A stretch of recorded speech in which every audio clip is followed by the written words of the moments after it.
tried marijuana once too, just once, that's all. I didn't know what I was doing. I was on cocaine. For years, Rodney Dangerfield made the world laugh with a simple idea: no respect. It became his signature, the line everyone remembered, but the more he leaned into it, the more it started to feel like it came from somewhere real, something deeper than just comedy.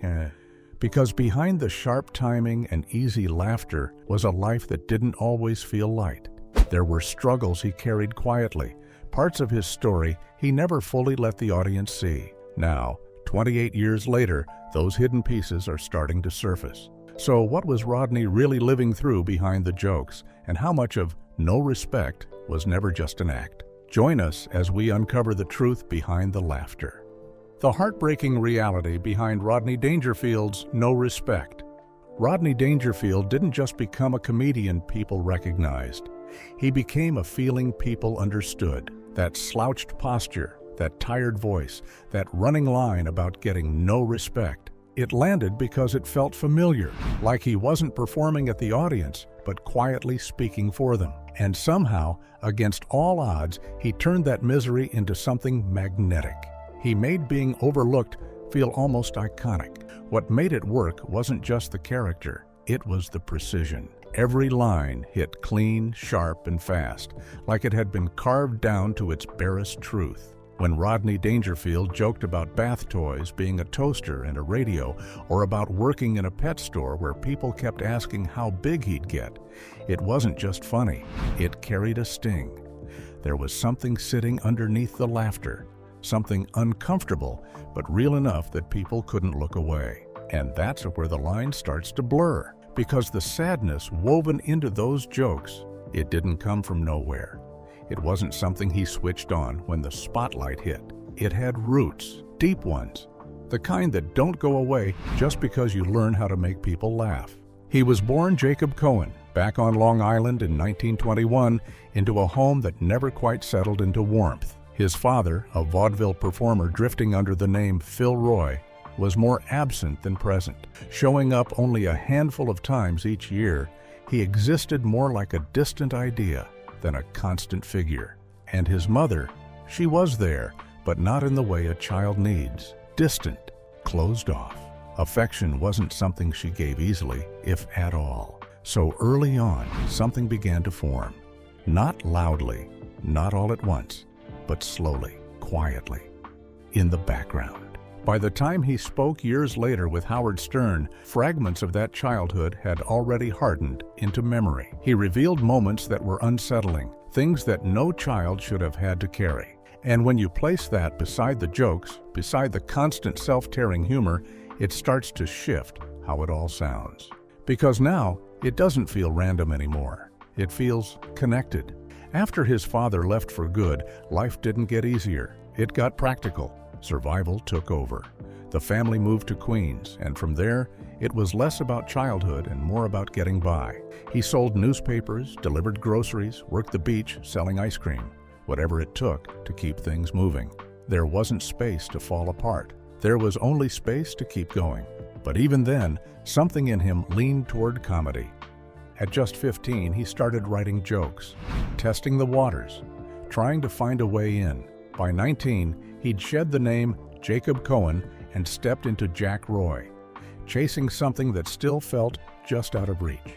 For nearly a decade, he struggled, really struggled. Odd jobs, failed gigs, even working as a singing waiter, until that too slipped away. Nothing stuck. So he stepped back, not dramatically, not with closure, just quietly. He took a job selling aluminum siding, built a life that looked stable on the outside, and supported a family. And for a moment, it seemed like that was it, the end of the story. But even then, there was something unfinished about it. He would later joke that when he left show business, he was the only one who noticed, and it landed as humor, but underneath it, there was that same familiar weight, that same sense of being unseen. Still, something pulled him back. In the early 1960s, he returned to the stage, not with momentum, but with persistence, performing in small venues, mostly unnoticed, while juggling his sales job during the day. The effort was there, but the results weren't. Debt started piling up. Opportunities stayed out of reach. And the more he tried, the more it seemed like the world just wasn't responding. That's when the realization came. It wasn't just about being funny. That wasn't enough. What he needed was an identity, something people could immediately recognize, something they could latch onto. So he stepped away again, but this time, not to quit. This time, it was to build. He went home and started shaping a version of himself. Not entirely fake, not entirely real, but something in between. A man for whom nothing ever worked out. A man constantly overlooked. A man stuck in a loop of rejection and disappointment. And the truth is, he didn't have to reach very far to find it. When he returned, even the name changed. Before a performance at a small Manhattan club, he asked the owner to give him something new, something that wouldn't tie him back to the past. And just like that, Rodney Dangerfield appeared. A name pulled from somewhere obscure, possibly from an old radio show, maybe even reused from a sitcom episode. It didn't matter where it came from. What mattered was what he did with it, because from that moment on, the character and the man began to move closer together. And the more he leaned into that idea of getting no respect, the more it stopped feeling like a routine and started feeling like a reflection. Why Rodney Dangerfield's childhood was no laughing matter. Rodney Dangerfield's story doesn't just begin with struggle, it begins with absence. The kind that leaves a child to figure things out alone, long before they should have to. Growing up poor, he didn't have the luxury of a soft landing. Life came at him early, and it came fast. So he worked, anything he could find, anything that brought in a little money, because even small change mattered back then. And in a time when a single nickel could mean something, that value carried a weight no child fully understands. According to his own words in It's Not Easy Bein' Me, there was a moment, one that didn't seem unusual at first, at least not through the eyes of a 5-year-old boy wandering his neighborhood with no one watching closely enough. He had got used to being on his own. It wasn't strange. It was normal. That's when a man approached him. The offer sounded simple. Sit for a while and earn a nickel. And for a child who already understood the value of money, it didn't feel like a decision. It felt like an opportunity. So he agreed. He sat there, unaware, as the moment stretched into something else, something he didn't yet have the language to question. And that's what makes it linger, because he went back. Not once, not twice, but many times. Each visit tied to that same small reward, each moment repeating itself in a way that blurred the line between innocence and something far more complicated. And when he looked back on it years later, he wrapped it in humor, calling himself a male H-cur at 5. The kind of joke that lands quickly, until you sit with it for a second longer than usual, because underneath it, there's something else. A quiet bitterness that doesn't need to be spelt out. It shows up in the way he ended the story, not with laughter, but with a line that pointed somewhere deeper, thanking his mother, not with warmth, but with something closer to blame. Not loud, not explosive, but sharp enough to cut through everything that came before it. And when Rodney Dangerfield spoke about it years later, there was no attempt to dramatize it. He admitted that it could have shaped him differently, that it could have pushed him towards something darker, but somehow it didn't. Or maybe it did, just not in the way anyone expected. Because when you step back and look at the man he became, the constant self-criticism, the jokes that always turned inward, the feeling that nothing ever quite worked out, you start to see the pattern. Not clearly, not all at once, but enough to understand that the laughter didn't come from nowhere. It came from somewhere that had been there all along. The $250,000 gamble. How Rodney Dangerfield built a comedy empire. Rodney Dangerfield's path into comedy didn't come out of nowhere. In a way, it was already there, waiting. His father had lived in that world, moving through it as a juggler and comic under the name Phil Roy. But whatever connection that might have created was cut short almost immediately. His father was gone early, leaving behind not guidance, not stability, just a trace. And somehow, that trace was enough. because years later, Rodney still found himself pulled in that same direction. At 15, he started writing jokes, not as a plan, not as a clear ambition, but as something closer to an outlet, a way to shift the weight of everything he had been carrying since childhood. And for a moment, it looked like it might lead somewhere. A summer gig in the Catskills gave him a glimpse of what could be. The stage, the rhythm, the possibility of something opening up. But then it stopped. The work was there, the effort was there, but the response wasn't. And after years of pushing against that wall, something in him gave out. By 28, he walked away. In It's Not Easy Being Me, Rodney Dangerfield describes it without ceremony. He was tired of the travel, tired of chasing something that never quite came together. So he chose something else, something stable. He got married to Joyce Indig, let go of the stage, and stepped into what he called a normal life, selling aluminum siding, selling paint, building something that looked solid from the outside. And for a while, that's exactly what it was. Or at least, that's how it seemed. Because even then, something didn't fully settle. The jokes never stopped. He kept writing quietly in the background, like a part of him refused to shut off completely.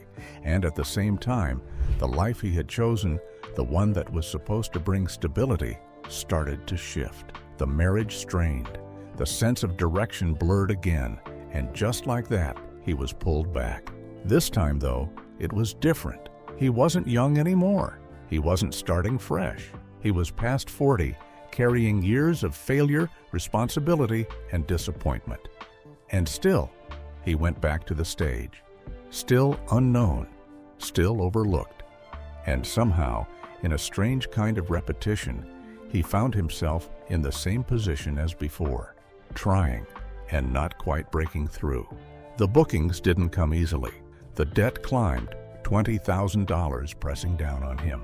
And yet, instead of walking away again, he stayed, not because it suddenly became easier, but because something had started to click, because in the middle of all that struggle, he began shaping the thing that would finally change everything.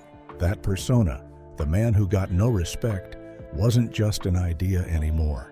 It was sharpened, refined, stripped down to its core. Every joke tightened until nothing extra remained. Just setup, punchline, impact. He once worked 3 months for 6 minutes of material. And that discipline, it started to pay off. In 1963, he landed an audition on The Ed Sullivan Show, a moment that could have easily slipped by like everything else before it. But this time, it didn't. He nailed it. Not with luck, not with chance, but with something he had spent years building without anyone really noticing. And suddenly, things began to move. Appearances followed. Recognition followed. Not overnight, not all at once, but steadily, enough to prove that he had finally found the version of himself that worked. But even then, it still wasn't complete. Because in 1969, with his career finally gaining traction, with opportunities beginning to open, he made another unexpected move. Instead of holding on tightly to that momentum, he took a risk, a big one. He opened his own club. It wasn't a small decision. It meant borrowing $250,000, an amount that carried real weight, especially for someone who had already known what it felt like to struggle financially. And yet, he did it anyway, not just as a business move, but as something more personal, a space. A place where the kind of struggle he knew so well could turn into opportunity for someone else. That club, Dangerfield's, became something bigger than just a venue.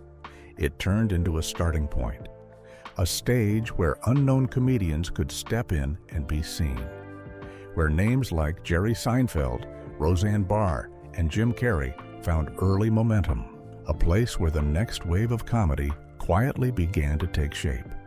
And in a way, it reflected him, because just like Rodney, it didn't arrive as an instant success story.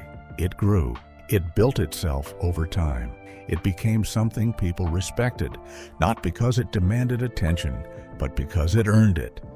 He paid back his investors in just a year and a half. The risk didn't break him. It worked. And over the years, that club turned into something almost legendary, So much so that decades later, it would be recreated on screen in Joker, a place where failure and ambition collide in front of an audience that doesn't always respond the way you hope, which, in a quiet way, circles back to him. Because even at his peak, even when the success finally came, later than most, slower than most, there was always that same thread running underneath it all. The feeling of being overlooked, the sense that it could all slip away, and maybe that's why it never really felt like an act. Because for Rodney Dangerfield, getting no respect wasn't just the joke that made him famous. It was the thing he kept finding his way back to, no matter how far he went. From 70 commercials to $100 million, Rodney's Hollywood takeover. By the mid-1970s, something had finally shifted for Rodney Dangerfield. The same man who had once stepped away from comedy, convinced it wasn't working, was now standing in front of sold-out crowds. Late-night television welcomed him back again and again. The timing, the delivery, the persona, it all clicked. And yet, it still felt like there was another level just out of reach. Because success had come, but superstardom hadn't. Not yet. What he needed wasn't just more stage time. He needed visibility, the kind that reached beyond comedy clubs and into living rooms. And that's where things began to change again. In 1977, he stepped into something unexpected. Commercials. A series of ads for Miller Lite, built around a rotating mix of athletes and celebrities. On the surface, it seemed simple, but once those commercials started airing, something clicked. His presence stood out. That same no-respect energy, sharpened and familiar, suddenly had a wider stage. And it didn't fade.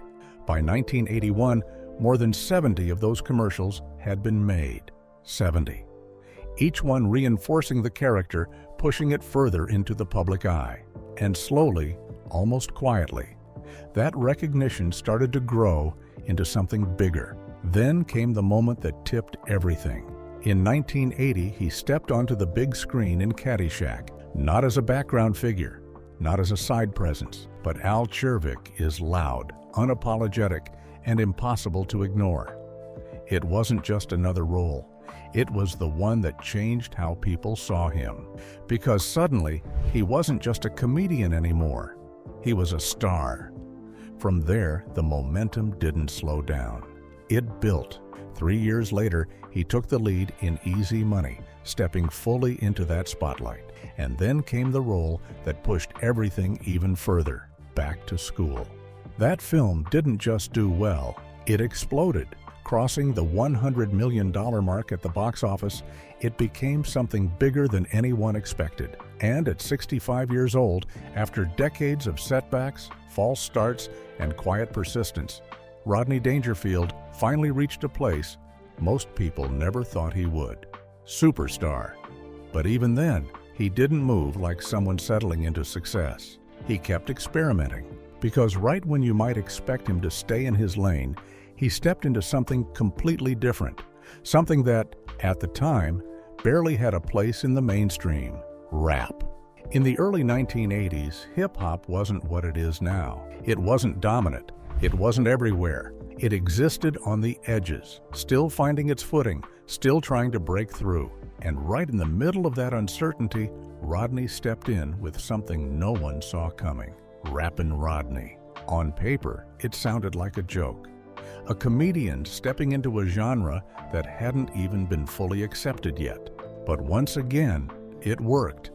Not in the way anyone expected, but enough to leave a mark. The song climbed onto the Billboard charts, holding its place for weeks. It earned him another Grammy nomination, and more than that, it placed him right at the edge of something new. Even MTV took notice. At a time when rap barely had a presence on television, Rappin' Rodney became one of the earliest examples to make it onto the network. And suddenly, the same man who built his career on old-school, tightly crafted one-liners was now part of a shift in modern music culture. It shouldn't have made sense, but with him it did. Because if there's one thing that kept repeating throughout his life, it's this. He never followed a straight path. Every time things seemed settled, he moved again. Every time it looked like he had reached the top, he found another way to stretch it further. And through all of it, that same voice carried on, still chasing respect, love, loss, and second chances, the hidden heartbreak of Rodney Dangerfield. By the time Rodney Dangerfield was nearing 30, the dream he had been chasing for years felt like it was slipping out of reach. The effort was there, the persistence was there, but the results just weren't. And after pushing for so long without a real breakthrough, something in him shifted. Not all at once, but enough to make him start looking for something else, something steadier. That's when he met Joyce Indig. She was a singer, chasing her own path, her own version of something bigger. But when their lives crossed, the direction changed for both of them.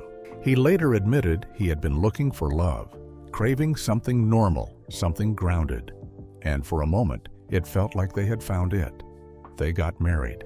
She stepped away from her music. He stepped away from comedy. And together, they tried to build a life that looked stable from the outside. But underneath, it never quite settled. The marriage carried tension almost from the start. He would later describe it as complicated, tangled in a way that never fully straightened out. Still, life moved forward. He became a father at 39. 2 children, Brian and Melanie, entered the picture, and with them came a different kind of responsibility. And then, just as quickly as it had formed, the foundation cracked. By 1962, after 13 years together, the marriage ended. A clean break, at least on paper, but not in reality, because a year later, they found their way back to each other and remarried, as if there were something unfinished, something neither of them had fully let go of. But even that second chance couldn't hold. By 1970, it ended again, this time for good. And somewhere in the middle of all that, between the distance, the returns, the unraveling, he made another move. He opened Dangerfield's, not just as a business decision, but as a way to anchor himself, to stay closer to his children, to step away from the constant travel that had already taken its toll on everything else. For a while, it seemed like he was trying to build something stable again, something that wouldn't fall apart. But life had other plans. In 1975, Joyce Indig passed away. And just like that, everything shifted again. There was no distance anymore, no back and forth, no second attempt waiting somewhere down the line. It was final, and he was left to raise their children on his own. Not as a public figure, not as a larger-than-life personality, but as a father, inside a Manhattan apartment, sharing space not just with his kids, but with his longtime friend, Joe Ansis. It was a quieter version of his life, less visible, but no less heavy. And if his first chapter of love felt complicated, the next one didn't come easily either. For years, he stayed alone, not chasing anything, not rushing into something new, just moving forward, one step at a time, carrying everything that had come before, until 1983. That's when he walked into a flower shop in Santa Monica and met Joan Child. It didn't arrive with noise or intensity. It was simple, immediate, but not overwhelming. They connected quickly, but they didn't rush. Instead, they took their time. Years passed, 10 of them, before they decided to make it official. And when they finally married in 1993, the contrast in their ages didn't seem to matter. What mattered was what they had built over time, something steady, something that lasted. Even later, when he was promoting My 5 Wives, they chose to renew that commitment publicly, not as a performance, but as a quiet confirmation that what they had was still intact. And this time, it held. When Rodney Dangerfield passed away in 2004, they had spent more than 2 decades together. And in the aftermath, Joan didn't step back from his legacy. She stepped into it, taking control of his estate and protecting the work he had spent a lifetime building, even when it meant going to court to defend it. Because in the end, his life wasn't just about the laughter people remember. It was about everything that surrounded it. The relationships that didn't quite hold, the ones that came back and broke again, and the one that finally stayed. 28 years later, Rodney Dangerfield's darkest secrets come to light. For years, Rodney Dangerfield made people laugh without effort, or at least that's how it looked. The timing was sharp, the delivery was effortless, and that familiar line about getting no respect never seemed to miss. It felt simple, predictable even, like you always knew what you were getting. But beneath all of that, there was something else, something no one really saw at the time, something he carried quietly, even at the height of his success. And now, nearly 3 decades later, those pieces are starting to come into view, revealing a side of his life that feels far more complicated than the laughter ever suggested. By 1988, Rodney Dangerfield had finally reached a level that once felt impossible. Back to School had already proven he could carry a film to massive success, and in Las Vegas, he wasn't just performing. He was a fixture, night after night, show after show, building a presence that felt untouchable, close to 1,000 appearances, a rhythm that didn't break. Until it did. What should have been routine, a steam bath at Caesar's Palace, turned into something else entirely. A malfunction, an accident, eye injuries that forced him to miss 5 shows. On the surface, it sounded like a temporary setback, but what followed pulled everything into a different kind of spotlight. Because when he learned he wouldn't be paid for those missed performances, he didn't stay quiet. He walked out, mid-show, in front of a full house, telling the audience to get their money back. And just like that, the situation escalated. Lawsuits, accusations. The hotel pushed back, questioning whether he was truly unable to perform. A doctor was brought in to challenge his condition. Claims that he had been out, living normally, while supposedly recovering. But Rodney held his ground. And when the case closed, the decision landed in his favor. Hundreds of thousands were awarded, not just for the missed shows, but for what he had endured. And then, almost as if nothing could pin him down, he crossed the street and signed on with Bally's, still moving forward, still refusing to be dismissed. But while those battles played out in public, something else had been unfolding quietly for years. Because the man who made millions laugh had been fighting something far heavier than anyone realized. Depression. Not the kind that fades, not the kind you can easily hide forever. Something that followed him, shaped him, and at times completely took over. There were days he couldn't get out of bed, periods where everything stopped. And when he spoke about it later, there was no attempt to soften it, just the reality that at one point he couldn't function for 2 full years. 2 years. That's how deep it ran. Medication became constant. Dozens of prescriptions. At one point, more than 100 pills a day. And even that didn't fully quiet it.